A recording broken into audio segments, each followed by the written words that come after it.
ورحمة الله تعالى وبركاته. رب اشرح لي صدري ويسر لي أمري واحلل عقدة من لساني. aad iyo aad baan idin salaamaya dhammaanba meel kasta aad ku sugantihiin iyo madal kasta aad joogtaan. Waxa aan maanta soo qaadan doonaa casharkeena imtixaanaha ee barashada qur-aanka kariimka iyo qaabka dhawaaqa lagu dhawaaqayo iyo qaababka higaadiisu ay tahay. Higaada qur-aanka waxaan dhignaa maalinka sabtida iyo axadda, balse waxaan idin tusayaa xogaha qaybo kamid ah waan soo qaadanay oo qaybta higaada qur-aanka. Haddii aad tagtid qaybta higaada qur-aanka waad ka heli doontaa insha allahu tacaala. laakiin maanta waxaan qaadanaynaa qaybtii taxanaha ahayd, qayb kamid ah taxanaha weeyaan. waxaan filayaa inay tahay qaybtii saddexaad amase qaybtii afraad, kay tahay ma garanayo. laakiin maanta waxaan qaadan doonaa sida qur-aanka kariimka ah, yacni higaad ahaan haddaad higaad soo baratay, qur-aanka kariimka qaabka lagu dhawaaqayo, qaabka uu noqonayo. maanta waxaan qaadan doonaa aayadan ee ka bilaabaysa wawudica alkitaabu.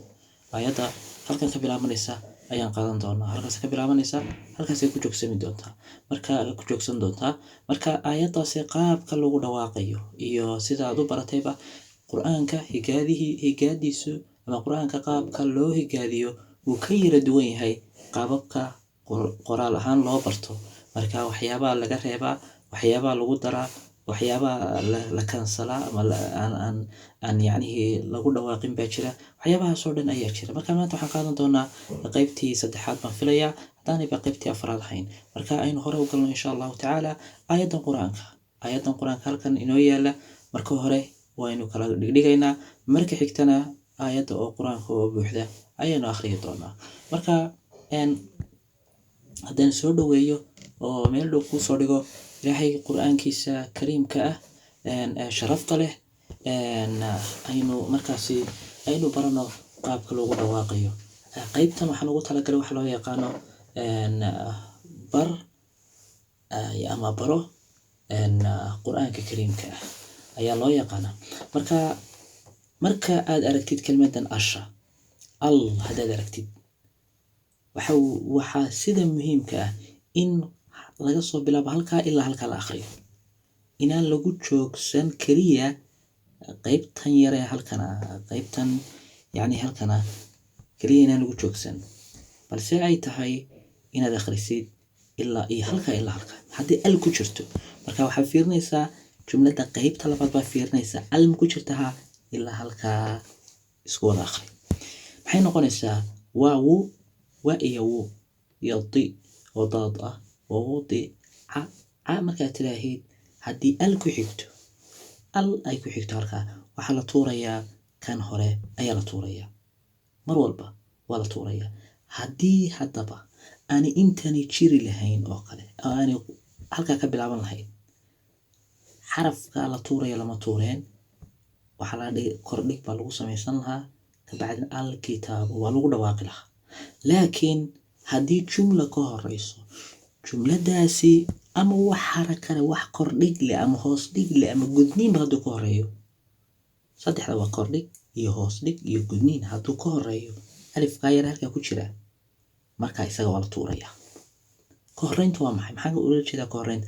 ka horeynta waxaa ka yahay wixii xaggan ka xiga. alifku xaggee ku taagan yahay? aan inoo soo dhaweeyay marka hore. okay, alifka xageebaa yacni ka wadaa ka horeeya waxaan ka wadaa wixii dhankan ka xiga. xaggana waxaan u aqaanaa ka dambeeya.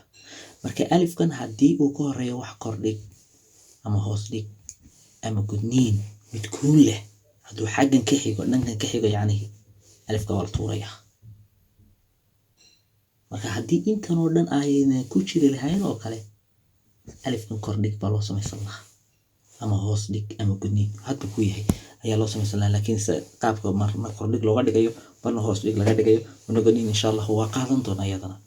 marka hadda waa wudica marka aan idhaahdo waa inaan alifkan tuuraa, kabacdina laanka caynkan iyo laankaas u qabtaa. wawudical haye kitaabu baan dhahayaa, alifka yar waa la akhrinayaa. waxay ahayd in sidan loo qoro oo kale, alkitaab markaad qoraysid saasoo kale bay ahayd. kitaabu oo kale ahayd. alifkan yar, alifka maaragtay qaabkanna waa loo qori karaa kitaabka. marka alkitaabu ayaa lagu dhawaaqayaa saas alkitaabu. Okay, wawudica alkitaabu saasan wawudica alkitaabu alifkan yar baa la tuuray. waxaan sameynayaa marka maxay igu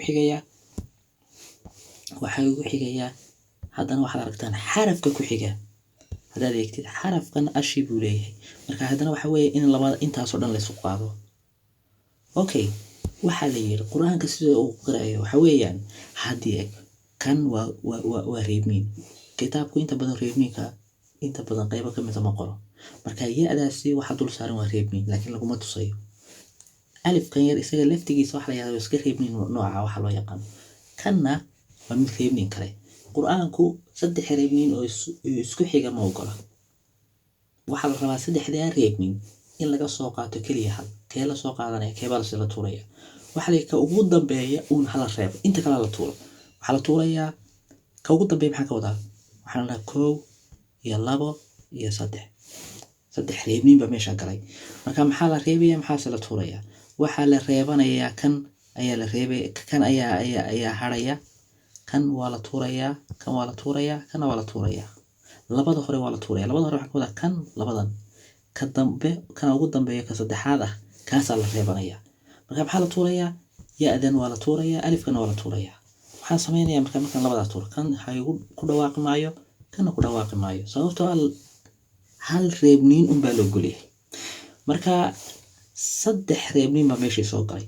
marka ka ugu dambeeya mar walba geeskan u xiga ka geeska marka saarnaa kan xaggan u xiga ayaa mar walba la reebanayaa. marka maxaan sameynayaa kan wuxuu noqonayaa ra'dan iyo laanka inay isku qabto. fa iyo ta halkaas waxaan waa ta weeyaan taada marka qaar saas loo qoraa iyo ra'bahay. markaas haddana waxaan isku reebayaa laankaas alifka waxa soo dhamaan tuuray. marka ra'dan iyo waxaan isku reebayaa iyo laanka. marka waxay noqonaysaa fataral haye fataral balaya. markaasaan miimkan iyo jiinkan isku reebayaa muj iyo ri iyo miimkan marka aynu soo qaadano 10kan mi marka mi ya ma mar walba lagu reebi jiray ma iyo mi iyo mu marka mi waa laga wadaa miina fataral mujrimina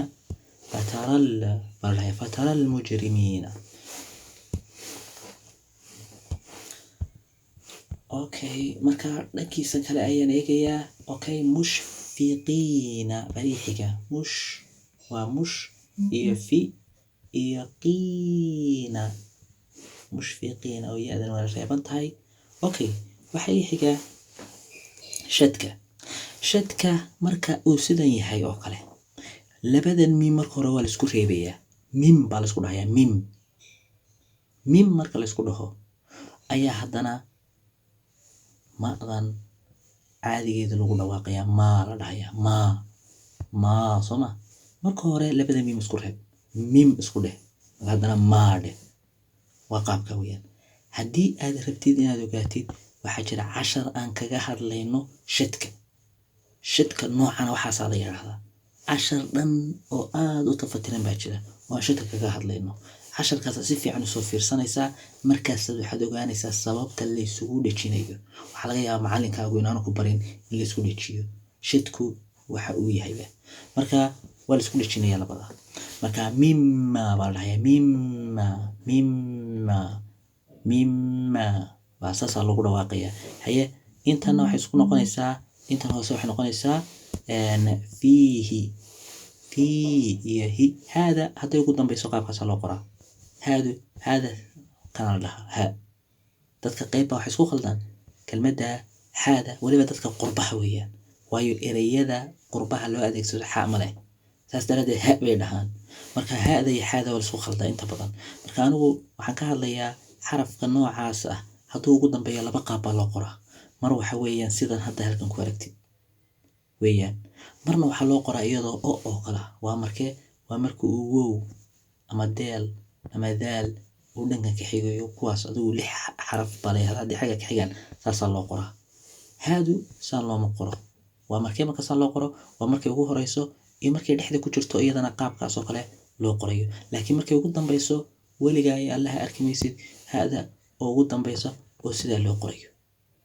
waxa loo qorayaa sida ta'da laftigeeda marka qaarkood saas loo qoraa qaybo ka mid ah weeye laakiin ma ta oo dhan marka inagu fiihi weeyaan ka wadaa waa gartay fiihi okay haddii aad eegtid halkan ereygan almale saas daraadeed waxa waajiba inaad intaa kaliya akhrisid haddii kan aanu al lahayn intan horta soo akhri halkan soo akhri ka bacdina tan oo imo marka waxa weeyaan wa iyo ya iyo quu qaafkan wowgaas ku reeban iyo luuna waa yaquluuna waa dhahaysaa marka waa isku soo dedejinaysaa si degdeg ah uga dhahaysaa wa iyo ya iyo quu iyo luu iyo na waxa jira qaanuunka aniga qawaaniinta aan dhigo waxa uu yahay qaanuunka saddexaad qawaaniinta aan dhigo qaanuunka saddexaad buu yahay quu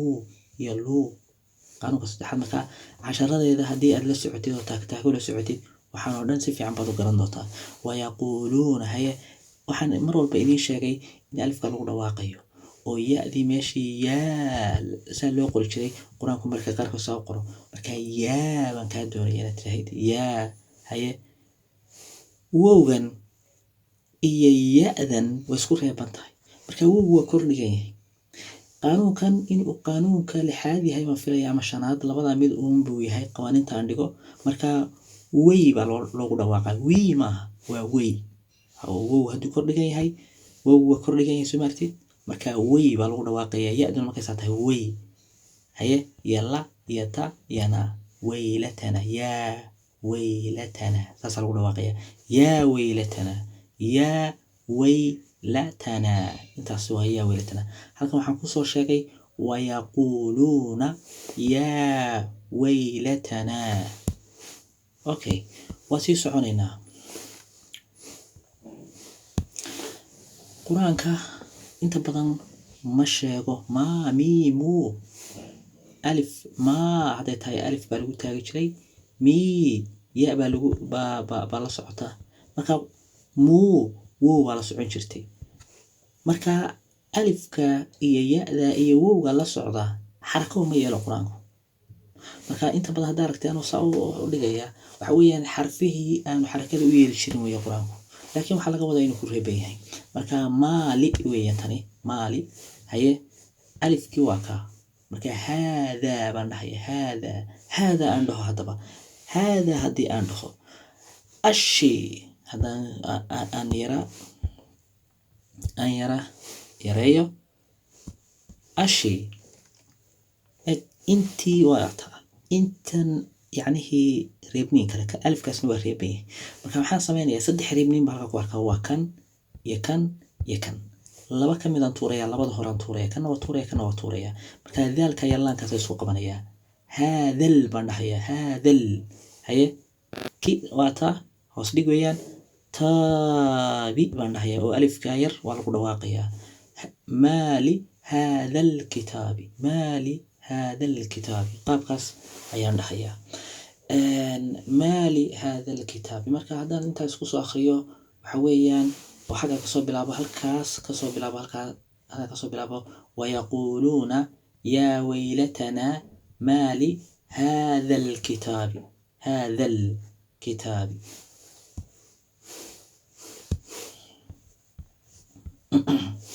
waxa halkan ku aragtaan kelmadan laanka sidaas aan soo yara weynaysto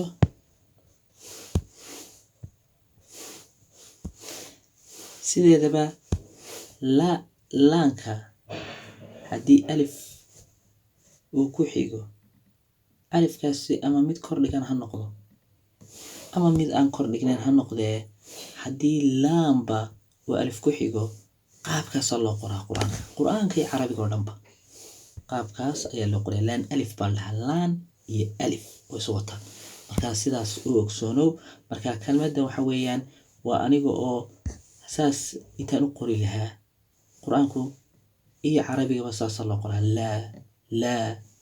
laadi weeyaan okay kelmadda ku xigta waa yu weeyaan hadda eegto waa gudan tahay waa yu quraanku gudniinka inagu waxaan kusoo dhiganay qaabka gudniinka tusaale ahaan bu saas waxaan soo dhiganay quraanku saa ma dhigo gudniinka quraanka gudniinkiisu waa saa marka waa sida hadda halka ku aragtid oo kale weeyaan reebniinkiisa quraanka haddaad reebniinkiisa aan ku yara tuso qaabka weeyaan inagu waxa ku soo dhiganayna saa u reebno ab markaan qorayno ab oo kale oo saa dhahayno saasaan dhigi jirnay laakiin quraanku qaabkan u qoraa reebniinka marka wayna saa u fahantaa iyadana marka waa gudan yahay yu weeyaan غا بندهنا غا وغوينك غا بندهنا غا هي ديرو لا يغادر هي ص وصاد كويان غي يا ذا سوكر بيها غي را تن قرآنك لبا ان فتحتين بوليه نوع عاصقلا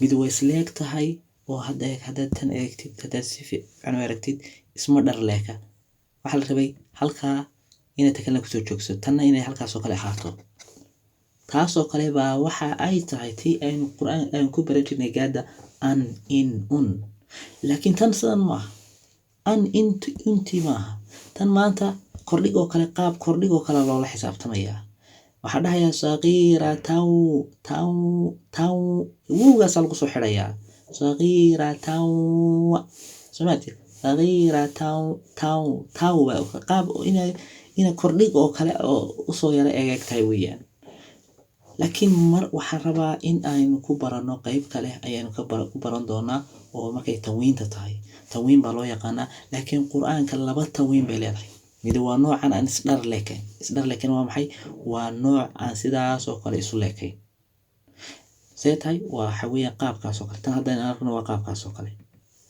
way kala yara dheer tahay markay kala dheer tahay waxa waajiba inka ku xiga lagu soo qabto maxaa dhahay hadda sagiirataw wowgii baan soo qabanaya laakiin ta aan la soo qabanayn waa tan isdharar leeg weeyaan oo la oranayo sagiiratan tan la dhahayo waa ta isdhar leeg quraanka way ku jirtaa meelo fara badan bay ku jirtaa marka saas weeyaan iyadana marka haatan waxa dhahaynaa sagiir xaqan soo yara lexsano صغيرة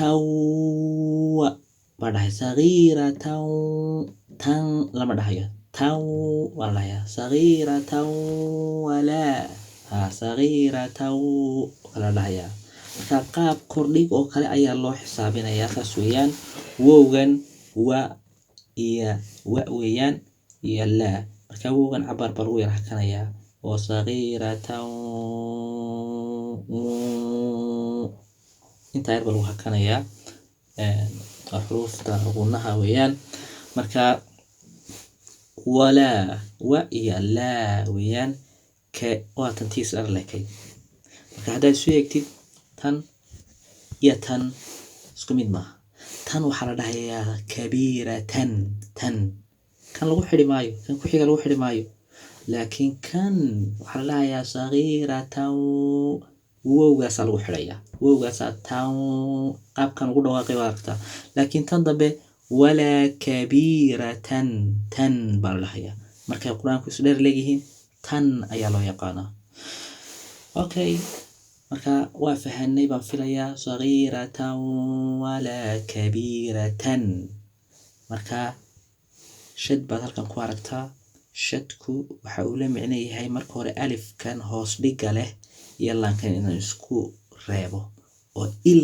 aan dhaho il markaan dhaho baan haddana laa dhahaya laa xoogaa baan markaa ilaa iyo 5 sekin ayaan jiidayaa kelmadan waxay u dhigantaa in 5 sekin oo kale la yara jiido oo laada laa la dhaho marka ilaa il marka hore isku dheh il baa la dhahayaa kabacdina laa ayaa la dhahayaa marka shadka ayaa leh noocan marka waxaad ku baranaysaa qayb dhan ayaan kaga hadlaa xagga shadka marka iyada qaybtaas aad ku baran doontaa sababta saa loo yiri marka il iyo laa 5 sekin ka tirso ama 4 sekin meelahaas ilaa haye waxaa la hayaa labadan isku dhaji kana saadka alif baa ku taagan alifkii sida loo oran jiray weeyaan buu la mid yahay alifka yar marka alifka yar ee ku taagan waxa حنا صا يها أحصاها. أوكي marka halkan maxaad ku aragtaa markaasaa la yidhi wa iyo jaduu wawajaduu haye maa weeyaan oo alifkiiba ku tagay ca iyo mi iyo luu camiluu maa camiluu. marka haddii aad eegtid oo aan dib u noqono oo aanu yarayno oo aanu halkaa kasoo bilowno meel kamida meelahan kasoo bilaabayna tusaalahaan waxaan kasoo bilaabaynaa meeshan sagiiratan dheh tusaalahaan ilaa intaas soo wadayna sagiiratan walaa kabiiratan ilaa axsaaha wawajaduu maa camiluu wanahya wawajaduu maa camiluu. waxaan filayaa in aad ila socotid oo aad yara fahantid. okay xarafka halkan aad ku aragtid waa joogsi weeyaan. xuruufta lagu joogsadana waxay la mid tahay meelaha kaliya ee lagu neefsan karo. marka haddii aad aragtid oo ay kaas ku taagan tahay oo kale iyadana cashar ka mid a casharadan kaga hadlaynaa oo kaas ah meelaha lagu istaago qur-aanka marka qaabka loogu dhawaaqo. marka halkan waxa weeye xaadiran baa la dhihi lahaa laakiin haddii lagu istaagay xaadira baa la dhahayaa. xuruufta lagu istaago waxa waajiba in xarafka ugu dambeeya la reebo. haddii xarafka ugu dambeeya la reebana xarafka ka horeeya tawiin ma qaadan karo, kordhig buu qaadanayaa kana reebniin buu qaadanayaa. marka muxuu noqonayaa xaadira buu noqonayaa waa istaagaysaa xaadira saasaan dhahayaa. saas daraaddeed haddii haddana la isku xidhayo oo kelmaddan halkan lagu istaagayo aan la istaagayn la isku xidhayo sidii kii hore oo aan hadda soo marnay xaggan kusoo marnay ayaa lagu dhawaaqaya. waxaan dhahaynaa xaadiraw maatid xaadiraw saas kala dhahayaa. marka wowgaasaa lagu soo xidhayaa. wowga marka lagu soo xidho ba haddana wowga wa la dhahayaa mar labaad ba haddana xaadiraw ba haddana walaa yadlimu. marka halkana waad aragtaa yadlimu ya iyo da'da oo lagu reebay ya-da yadlimu haye rabbuka waa sheegay mar horena waa sheegay haddana waxaan rabaa inaan aad iyo aad u sheego ra'da iyo bada la isku xidhaya marka ugu horeysa ra'dan iyo badan isku reeb rab dheh. markaas haddana mar labaad baad ku dhawaaqaysaa rab iyo bu iyo ka rabbuka saas qaabkaas ugu dhawaaqaysaa rabbuka. haye haddii xarafka ugu dambeeya haddii saa yahay oo meesha ugu dambeysa waxaa waajiba horaan u sheegay in kan la reebo. haddii kan la reebana automatic kana kordhig buu qaadanaya. marka axada baan dhahayaa axada meesha ugu dambeysa oo dhan meelaha ugu dambeysa qur-aanka oo dhan wala xarafka ugu dambeeya waa la reebayaa. ma jirto meel la dhahayo axadan ma jirto.